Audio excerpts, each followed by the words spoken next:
Hey, Dick, good to see you again. Good seeing you. Hey, I just had some coffee with my few of my friends, and this question pops up. The question is, there's so many good guys out there, or good ladies and good people, basically, and they don't know the Lord. And we're like, what's the difference between them and us who are believers? All humans were created in the image of God. So there's a spectrum of people there. Okay. However, we're all broken. Some of us are broken very severely, like I was before I came to faith, alienated from my parents, no friends, whatever. It's like others do pretty good, but none of us are like Jesus. And Mm, Jesus came so that we could be like him. And you study his life, study the Gospels. This man was a trendsetter. He was the one that showed us how to be children of God. mm. So, so looking to Jesus is one obvious answer. Um, but how do we see the difference between a man who's a believer and a man just being good? Well, of a truth, it may be difficult. The difference would be if supernatural power was involved. I was full of bitterness and anger and wrath, and it was killing me. I hated my parents who'd gotten divorced and left me living in a car when I was 18 years old. Okay, where I'd done nothing wrong in my own mind. And it's like, so I was completely taken over by demons, if you will, demonic, fear and anger and frustration and whatever else. I needed to be delivered. I needed to be saved. I needed to be taken out of the kingdom of darkness and delivered into the kingdom of light. And that's what happened when I got saved. And once again, it's about a 3-month journey of the deliverance. And fortunately, I had really, really good shepherds, my spiritual father and my spiritual brother, who were with me through the whole thing. And I had lots of questions and confusion and whatever else, because of course there were demons around wanting me not to escape the kingdom of darkness. So praise God, discipling is a really key part of the kingdom.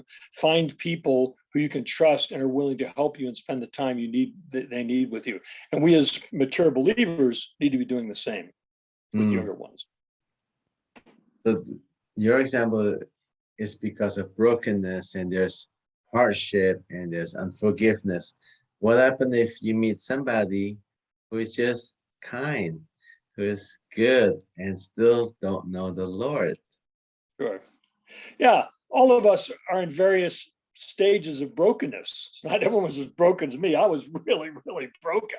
Other people, like yourself, Andre, weren't so broken. You looked pretty good, and probably were pretty good. And that's okay, but the point is all of us become our own gods. We make our own decisions. We decide what's right and wrong. We do what's right in our own eyes. That's what leads us into darkness, because the devil just plays with us. And remember, our enemy is the devil, not other people, not the flesh. It's the devil. And he's the one who'll lead us. Now, if we're not doing a whole lot of anything, he's probably not going to pay much attention to us. It's not like he's infinite like God. He's got a certain number of demons, and so he's not unlimited like God is. Okay, so he's got to put his chips where they're going to make a difference, This is a tough question, isn't it? So how do you, last question, how do you share a person that don't see that they're not broken? Yeah, that's where prayer comes in. You have to pray that the eyes of their heart get enlightened. Ultimately, getting saved is a supernatural event. For God opens the eyes of the blind man and unstops the ears of the deaf.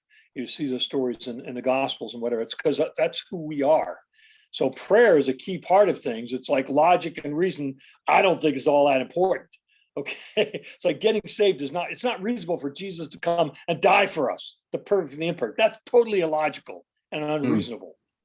But he did it. And we need to know that in our hearts, not simply in our brains. We don't need to have a theology of salvation. We need to experience salvation. And that means we need to be touched by God, touched by his spirit, so that he really opens us up to himself and the infinite love he has for all people. Generally, I could say the degree you love God is the degree you love the least loving person in your life. Yeah, you hit the spot there, Dick. Thank you for answering such a tough question that a lot of people are thinking, I bet. And so hopefully this video will help others. Thank you. Thank you, brother.